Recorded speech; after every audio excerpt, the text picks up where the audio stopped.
the Biden administration's Gazan pier, failed pier, I should say, broke apart after 2 weeks in operation. Isn't that something? $320 million of U.S. taxpayer dollars went to that debacle. It is a shame, and the mainstream media news is not covering it because they're covering the Biden administration's ass ahead of the November 2024 election. My name is Greg Wright. Welcome to the Gregory Wright Show. I know it's been a little bit, but took me a while to do a little digging since this information on this topic is not readily available. I had to go to other search engines to get it. But glad you're here. I'm here to educate you that fraud, waste, and abuse is occurring right now under this administration, and no one is speaking up about it. No one is being held accountable. And so before I get into the details of the Gazan pier that got swept away by high seas and strong winds, I want to give a little background on why we are where we are, but with the Israeli government fighting Hamas terrorists. As you may or may not know, that on October 7th, 2023, Hamas terrorists broke a decades-long ceasefire agreement and conducted terrorist attack on the government of Israel, right? So, I mean, it was horrific.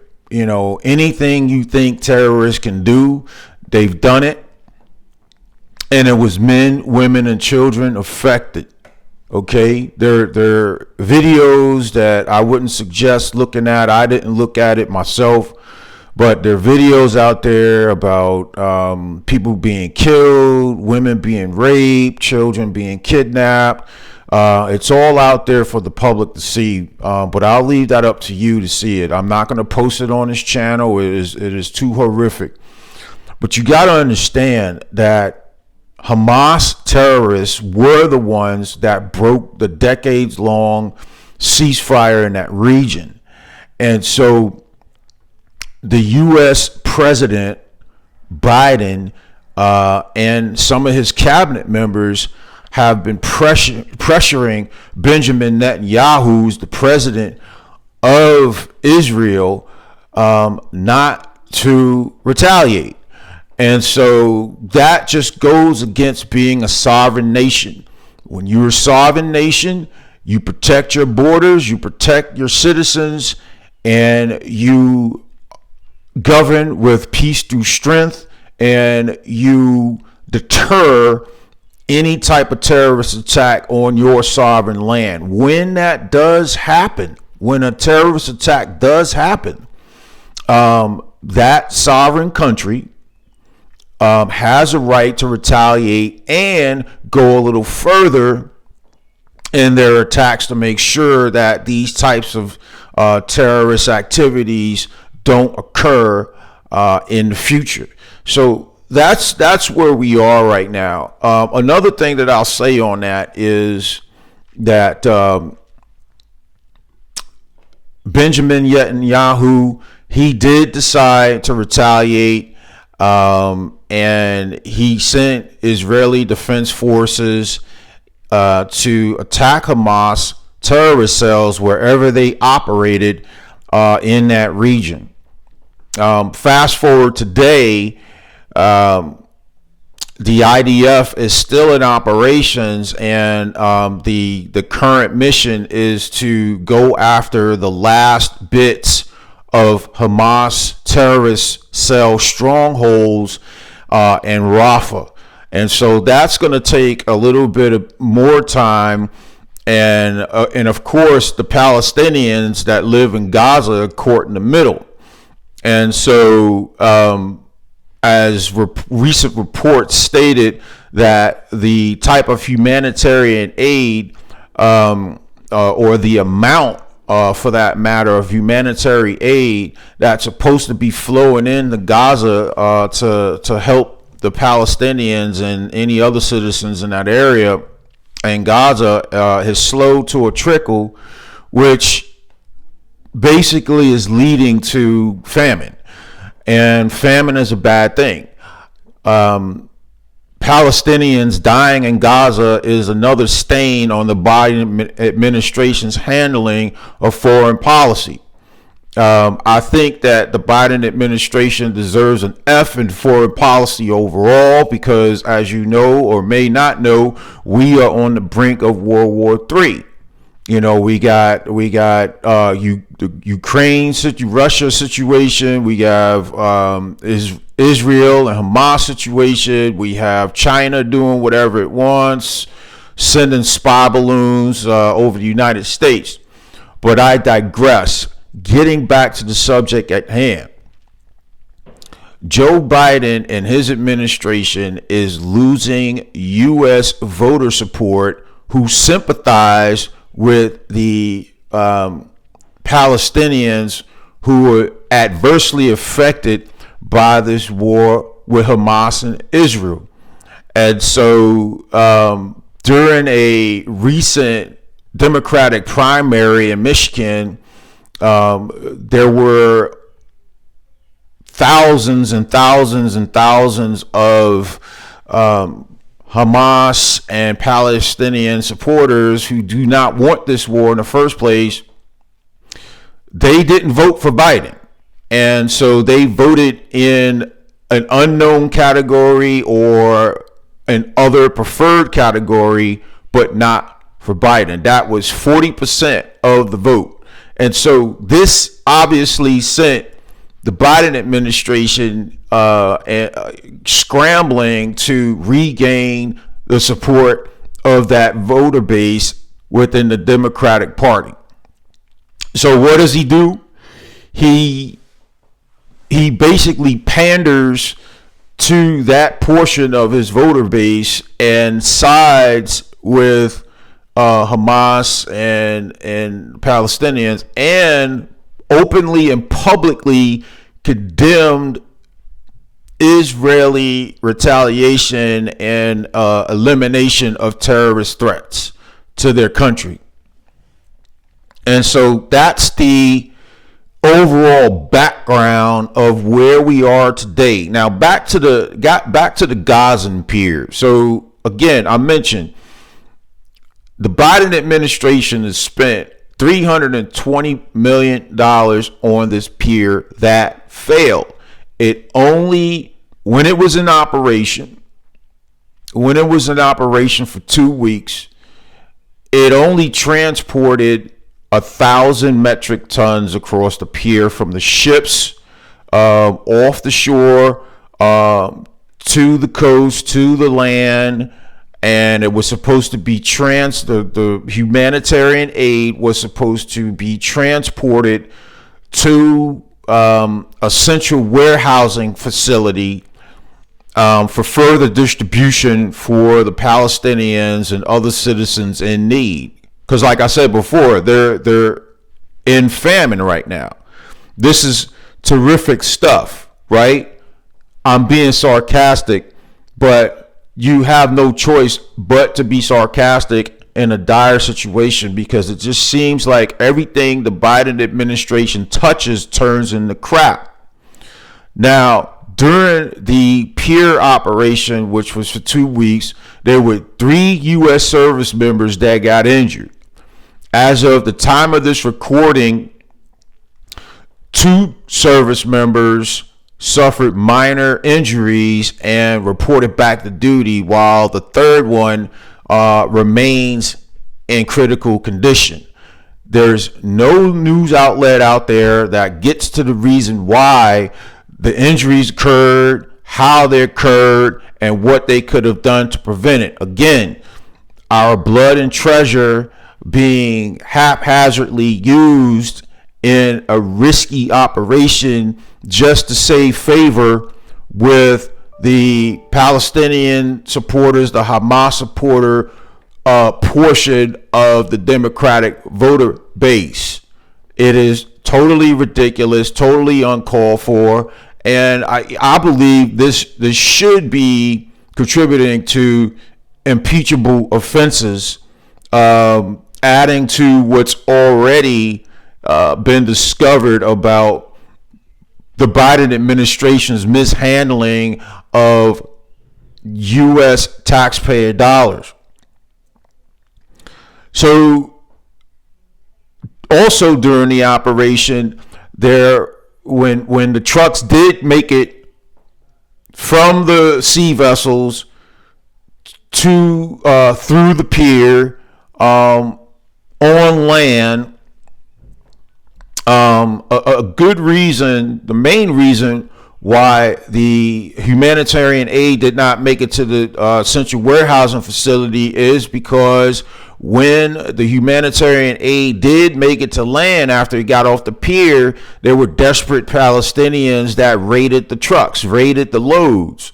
And so again, lack of planning, lack of security to safeguard the United States investment in humanitarian aid, and putting our allies, our U.S. troops and U.S. soldiers at risk.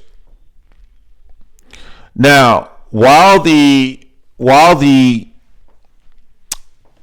after the pier had broken up after rough seas, getting hit by rough seas and high winds, there were 4 U.S. vessels that were smaller than smaller enough to maneuver around shallower parts of the Mediterranean Sea to try to recover these floating pier parts that were almost sinking in the Mediterranean Sea and floated to other parts of the sea. During that recovery operation of the floating pier parts, 4 of those vessels got beached, right? So they get beached, meaning that you pull too close to land and now the boat can't move because the waves aren't high enough to get the boat back in the water, right? And so 4 of the vessels got beached. 2 were recovered the same day. The third one was recovered a day or 2 later, and then the 4th one was recovered 2 or 3 days after that. So, our U.S. military equipment that costs hundreds of thousands of dollars is being left for theft and scavenging and whatever have you that desperate people in that region could have done with that equipment. So there's risk there. And so my questions are, why is all this happening? Why is and then another thing I would say is, so they finally recovered all parts of the pier, but and they took it to I guess an Israeli part of the beach to be repaired, and initial estimates show that it's going to take another $300 million to repair and replace some of the parts, right? So we're already $620 million in, which is rounding up to the nearest billion. It's basically $1 billion on a failed mission, right? So why isn't, so some questions that I have, right? Why isn't U.S. Central Command coordinating with Israeli officials for additional secure ground routes for humanitarian aid deliveries? The answer to that question is because the relationship between Israeli officials and the Joe Biden administration is strained, right? Once because if you didn't know this, Israel is has been our strongest ally. And I think our relationship is weaker now than it's ever been in history in my lifetime. And that relationship is strained right now. So Israel is going to do whatever it takes to rid Hamas terrorist cells anywhere near Israel, and Benjamin Netanyahu is limiting ground routes to the flow of humanitarian aid to the people of Gaza who really need the aid. Now, do I agree with starving people on purpose just to prove a point? No. I think that Benjamin Netanyahu needs to reassess his decision to open up some ground lines, work with CENTCOM to secure those ground lines to get that aid in and save those people. Because, if he continues to let this happen, Benjamin Netanyahu is going to go down in history as like the worst president ever as far as a humanitarian standpoint is concerned. Right? So why isn't CENTCOM coordinating with Israeli government officials to open up those ground lines to get humanitarian aid in? Answer is because the Biden administration has put a strain on the Israeli-U.S. relationship by pandering to U.S. Hamas and Palestinian supporters in the United States so he can regain those lost votes in that portion of the Democratic Party. Next question I have: Why were 3 service members injured during the Pier operations? Did they not rehearse off the shore logistics before they embarked on this very risky mission? And it also highlights how ready is our military. We spend all this time on Pride Month and gay rights and all this other kind of stuff. Look, you in a military organization. Military organization's mission is to kill its enemies. And they have a lot of people in there that support logistic support, close air support, things like that support people in the military to kill its enemies. Straight up, period, full stop, right? The military our U.S. military is the best in the world. I happen to be a veteran of 20 years of service, and I'm proud to serve my country. It's not about me. It's about the state of our military right now. And I think that we, in terms of readiness, fighting readiness, mental readiness, physical readiness, and stuff like that, I think the U.S. military is at its lowest point right now. That's another thing to be gleaned from this story. And so we continue, why were 4 U.S. sea vessels beached while trying to recover floating pier parts that broke away, right? So again, this highlights, were the drivers of those vessels trained appropriately? Did they get the right amount of hours rehearsing that portion of the mission before they got out there? Again, another tick mark to highlight, is our U.S. military ready? And I think that Defense Secretary Lloyd Austin should be in Congress answering those questions. Why were trucks on the shore carrying humanitarian aid raided? Now, my understanding is that there's a treaty in place between Israel and the United States where U.S. troops are not allowed to be on the ground out there. I didn't read the treaty. The treaty is out there. They are not allowed to, U.S. troops are not allowed to have boots on the ground out there. So it was impossible for U.S. troops to help and assist with trucks who made it from the pier to the ground on the roads and provide protection. That's another thing. Didn't CENTCOM and the U.S. Biden administration and Lloyd Austin, didn't the Pentagon, didn't they plan for all this? Did they not anticipate that trucks were going to be attacked and raided. Didn't they understand before this mission took place that there had to be some type of 360 security, area security to prevent raiding and attacks? Something to think about. Magnificent stuff. It really isn't, but I rather be sarcastic than weep. These are terrible times that we're living in. Terrible times. Was there a security plan in place? No. Did U.S. soldiers, troops rehearse the operation? I said that before.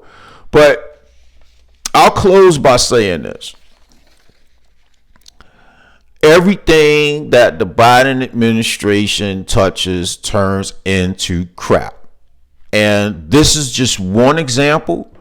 Stay tuned for other examples as we head into the November 2024 presidential elections and all other elections, local elections, state elections, down the ballot, down the road. So fraud, waste, and abuse of U.S. taxpayer dollars.